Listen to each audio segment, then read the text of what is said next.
Hello guys, welcome back to my channel golden future 07 में आपका welcome है। दोस्तों, आज की टॉपिक हमारी होगी हाई स्कूल के बोर्ड पेपर में कौन सा एप्लीकेशन पूछा जाएगा या कौन सा एप्लीकेशन इम्पॉर्टेंट है जो आपके एग्ज़ाम में आ सकता है। ठीक है, तो आज उसी को ध्यान में रखते हुए मैंने ये वीडियो बनाई है। उम्मीद करता हूँ आप सभी को ये वीडियो काफ़ी अच्छी लगी होगी, काफ़ी पसंद आएगी। देखिए किस तरह से क्वेश्चन आएगा, आप यहाँ देख सकते हैं ये क्वेश्चन कितना इम्पोर्टेंट है। जैसा कि देख रहे हैं आप, यहाँ पर क्वेश्चन लिखा है write an application to the principal requesting him to make a regular arrangements for evening games. ठीक, फिर उसके बाद यही क्वेश्चन पलट कर इस तरह भी आ सकता है, write an application to your games teacher for arranging regular games in the college. ठीक, फिर उसके बाद इसी क्वेश्चन को आर करके इस तरह भी लिख सकता है, write an application to the principal of your college to provide the facility of evening games, or write an application to the principal of your school requesting him to provide the facility of indoor games for girls। ठीक है, तो इस तरह से question आपसे पूछा जा सकता है, जिसमें सबसे ज़्यादा पूछा जाने वाला जो क्वेश्चन है आर करके ये वाला क्वेश्चन है, और एक ये क्वेश्चन है। मतलब इसी पर आने की ज़्यादा उम्मीद है, और उसी के बेस से मैंने इस वीडियो को बनाया है। और ये मैं बताना चाहता हूँ कि कौन सा एप्लीकेशन इम्पॉर्टेंट है। दोस्तों, अगर आप चैनल पर नए हैं, अभी तक आपने चैनल को सब्सक्राइब नहीं किया है, तो चैनल को सब्सक्राइब ज़रूर कर लें, ताकि ऐसे ही आने वाले वीडियोस आपको मिलते रहें और आपके एग्ज़ाम में वो आ जाए, आप उससे अच्छा नंबर ला सकें। अगर वीडियो अच्छी लगे तो वीडियो को लाइक और शेयर ज़रूर करें। और चलिए दोस्तों, इसको शुरू करने से पहले हम ये काम ज़रूर कर लें, और उसके बाद अब देखिए इसको लिखा कैसे जाएगा वो मैं आपको तरीका बता रहा हूँ। बहुत सारे बच्चे ऐसे हैं जो कि काफ़ी गलतियां कर बैठते हैं, लिखते तो हैं, जब वो नकल करते हैं तो क्या करते हैं कि बहुत सारी चीज़ें जो है वहाँ पर वो गलत कर देते हैं, जिसकी वजह से एग्जामिनर आपको पकड़ लेता है तुरंत कि आपने नकल किया है। तो आइए, क्या क्या चीज़ें हटानी होती है उसमें, क्या क्या चीज़ें मतलब हटाना है और क्या क्या चीज़ उसकी जगह पे रखना है, वो मैं इस वीडियो में क्लियर करने वाला हूँ। आप बने रहेंगे वीडियो के एंड तक, तभी आपको इसकी पूरी जानकारी मिल सकेगी। तो सबसे पहले हम क्या करेंगे कि इसका आंसर लिखने के लिए पहले टू द प्रिंसिपल। देखिए यहाँ पर जो क्वेश्चन दिया गया है, वैसे एप्लीकेशन में जो है हमेशा ज़्यादातर प्रिंसिपल को ही लिखने को कहा जाता है, लेकिन कभी कभी जो होता है, जैसा कि आप आर करके ये वाला क्वेश्चन देखें ऊपर वाला, गेम्स टीचर, तो गेम टीचर का लिखा जाएगा तो टू द गेम टीचर आप कर सकते हैं, लेकिन अगर टू द प्रिंसिपल है तो टू द प्रिंसिपल ही लिखें। और फिर उसके बाद अब कौन से स्कूल के प्रिंसिपल को आप लिख रहे हैं, जैसे ये चीज़ यहाँ पर लिखा इस्लामिया इंटर कॉलेज बरेली। ये बरेली में एक कॉलेज है जिसका नाम है Islamia inter college Bareilly. Suppose that आप बरेली के नहीं हैं और उस कॉलेज के नहीं हैं, तब क्या आप भी जो है इस्लामिया इंटर कॉलेज बरेली डालेंगे?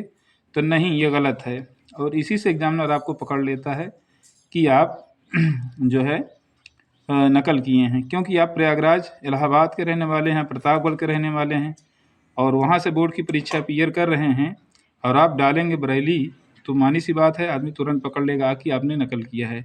या मान लीजिए आपने नकल नहीं किया है, आपने याद ही किया है और इसी सीरीज में से याद किया है और सेम चीज़ याद किया है, और आपको बताया ही नहीं गया क्लास में कि हाँ क्या चीज़ें चेंज करना है और क्या चीज़ें नहीं चेंज करना है। इस वीडियो में आप देखेंगे तो आपको बहुत ही इंपॉर्टेंट जानकारी मैं देने वाला हूँ। तो जैसे आप जिस भी कॉलेज में पढ़ते हों, सपोज दैट जो भी कॉलेज में आप पढ़ते हैं, जैसे मान लीजिए मैं जिस कॉलेज से जुड़ा हूँ उस कॉलेज का नाम यहाँ पे डाल दे रहा हूँ।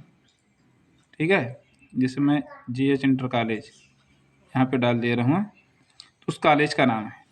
तो जो आप जिस कॉलेज में आप पढ़े उस कॉलेज का नाम आप डाल दें। उसके बाद यहाँ पे डेट अगर आपको डालना है तो डेट डाल दीजिए, जैसे 7 जुलाई, यहाँ पे 2000 के बाद वो गैप कर दिया है, तो मानी सी बात है आप एग्ज़ाम 24 में ही देंगे, तो ये मान के चलें 2024 ही कर दें ना, 2024 की ही परीक्षा आप देने वाले हैं, तो 2024 ठीक यहाँ पे लिख दिए करने वाले हैं। फिर उसके बाद जो है सब्जेक्ट। सब्जेक्ट क्या है, यहाँ पर सब्जेक्ट खुद ही बताया जा रहा है कि सब्जेक्ट में लिखा क्या जाएगा। यहाँ देखो, make a regular arrangement for evening games, requesting for the arrangement of evening games. ये सब्जेक्ट भी आपको क्वेश्चन से ही मिल जाएगा, ठीक है। Requesting for the arrangement, arrangement का मतलब ये होता है कि आपको व्यवस्था करना है, ठीक है। शाम के गेम के खेलने की व्यवस्था करने के लिए आपको प्रिंसिपल को एक एप्लीकेशन मतलब प्रार्थना पत्र लिखना है इंग्लिश में। तो कैसे लिखना है वो आप देख रहे हैं यहाँ पर। सबसे पहले टू द प्रिंसिपल लिखना है आपको, फिर अपने कॉलेज का नाम डालना है, जो भी कॉलेज है आपका। जो मैं कॉलेज का नाम डाला हूँ ये भी आप नहीं, अगर आप उसी कॉलेज के हैं तब तो ठीक है, लेकिन अगर आप उस कॉलेज के नहीं हैं, किसी और कॉलेज में पढ़े हैं, तो उस कॉलेज का नाम डालेंगे, ठीक। फिर उसके बाद सब्जेक्ट यही रहेगा कि भाई requesting for the arrangement for evening games, ठीक है। ये डालने के बाद फिर लिखा कैसे जाएगा, आपको एक जानकारी और देना है कि देखो, जो एप्लीकेशन होता है उसको हम ऐसा नहीं कि एक दो लाइन में कुछ भी लिख डालें, हम हर बार हमको लाइन चेंज करना है। पहले टू लिखेंगे, टू लिखने के बाद थोड़ा गैप देंगे, राइट साइड में आएंगे, फिर द प्रिंसिपल लिखेंगे, प्रिंसिपल के जस्ट नीचे कॉलेज का नाम उसकी सीध में रहेगा। इधर साइड में मैंने तो लिख दिया है क्योंकि यहाँ पे लिखा हुआ था, इसलिए मैंने यहाँ पे नहीं लिखा, इसको यहाँ लिख दिया। लेकिन अगर हम उसको लिखेंगे तो उसके प्लेस पर ही लिखेंगे जहाँ पे इस्लामिक इंटर कॉलेज लिखा हुआ है। और फिर उसके बाद डेट भी इसी सीध में डालना है, सब्जेक्ट भी इसी सीध में थोड़ा सा इसे डालना है। फिर उसके बाद टू के सामने सर होगा, आप ध्यान दें, टू यहाँ है या फिर सर यहाँ लिख देंगे, ठीक। अगर मान लीजिए जो आपका प्रिंसिपल है, मान लीजिए फीमेल है, मतलब मेल नहीं है फीमेल है, तो सर की जगह मैडम भी डाल सकते हैं, ठीक है। वैसे ज़्यादा सर ही रहते हैं, सर डाल दीजिए। अगर किसी के हैं ऐसा तो मैडम डाल दे, ठीक। फिर उसके बाद आपको क्या लिखना है, most respectfully, most respectfully I beg to say that most of the students of X B, X मतलब class 10th, are eager to play football and hockey, ठीक है, football and hockey, there is no arrangement in the college. Most respectfully ना, बड़े सम्मान के साथ, आई beg to से, मैं आपसे निवेदन करता हूँ, मोस्ट ऑफ द स्टूडेंट्स की अधिकतर विद्यार्थी, आप क्लास 6B कक्षा 10 के, आर ईगर उत्सुक हैं, टू प्ले फुटबॉल, फुटबॉल खेलने के लिए, एंड हॉकी, हॉकी खेलने के लिए उत्सुक हैं। देयर इज नो अरेंजमेंट, कोई व्यवस्था नहीं है, इन द कॉलेज, कॉलेज में इसकी कोई व्यवस्था नहीं है। तो फिर उसके बाद इसके आगे और है, तो मैं आपको दिखाने ले चलता हूँ।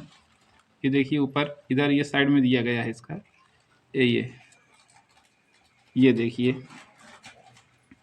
आप यहाँ देख सकते हैं। फिर उसके बाद लाइन चेंज करेंगे, फिर लिखेंगे I therefore request your good self to make arrangement for regular evening games for practice. तो आई माने मैं, देयर फोर इसलिए, रिक्वेस्ट योर गुड सेल्फ यानी आपकी सद्भावना चाहिए, to make arrangement to regular evening games यानी शाम के खेल की व्यवस्था करने के लिए, फॉर प्रैक्टिस अभ्यास के लिए, I shall be highly obliged, I shall be highly obliged, यहाँ पर फुल स्टॉप कर देंगे, फिर यहाँ डाल देंगे योर्स ओबेडियंटली, योर्स ओबेडियंटली यानी आपका आज्ञाकारी, ये सब में डाला जाता है। जैसे यहाँ पर मुकेश राणा लिखा हुआ है, तो देखिए आपका जो पेपर होगा वहाँ पर आपको लिखा रहेगा, एप्लीकेशन जब देगा तो उसमें लिखा रहेगा डोंट राइट योर नेम और रोल नंबर, यहाँ तक कि यहाँ पर रोल नंबर भी लिखने को मना करता है। तो आपको क्या करना है, योर्स ओबेडियंटली, जहाँ नाम मुकेश राणा का लिखा है तो आपको अपना नाम तो डालना है, मगर ये बोर्ड एग्ज़ाम में आपको नहीं डालना होगा कि XYZ आप लिख दीजिएगा बस, या फिर ABC लिख दीजिए, यानी यहाँ पर आपको गैप रखना है। लेकिन आप रियली कहीं भी एप्लीकेशन दे रहे हैं, आप एग्ज़ाम में ना लिख करके, जैसे बोर्ड एग्ज़ाम की बात कर रहा हूँ, होम एग्ज़ाम में तो बच्चे लिख देते हैं, लेकिन बोर्ड एग्ज़ाम क्लास 10th या 12th में आप बैठ रहे हैं तो फिर आपको नाम नहीं शो करना है। अगर आप 9th और 11th में हैं तो नाम शो कर सकते हैं, या फिर कहीं आप रियली में जो है एप्लीकेशन दे रहे हैं तो वहाँ पर आप नाम डालेंगे नहीं, तो वहाँ पर XYZ डालेंगे तो सामने वाला आपकी एप्लीकेशन एक्सेप्ट नहीं करेगा, तो वहाँ पर नाम शो करना है। लेकिन बोर्ड एग्ज़ाम में क्लास 10th में आपको अपना नाम नहीं शो करना होगा। और दोस्तों इसी तरह से आप एप्लीकेशन लिखकर अच्छे नंबर ला सकते हैं। और ये आपके एग्ज़ाम में 4 नंबर का पूछा जाता है, 4 मार्क्स का आता है, ये 4 मार्क्स 4 नंबर का आता है। इसको लिखकर आप 4 नंबर आसानी से पा सकते हैं, ठीक है। तो कम टाइम में ज़्यादा नंबर ला सकते हैं। तो दोस्तों लगता है कि मुझे आज की वीडियो बहुत ही इंपॉर्टेंट रही होगी आप लोगों के लिए।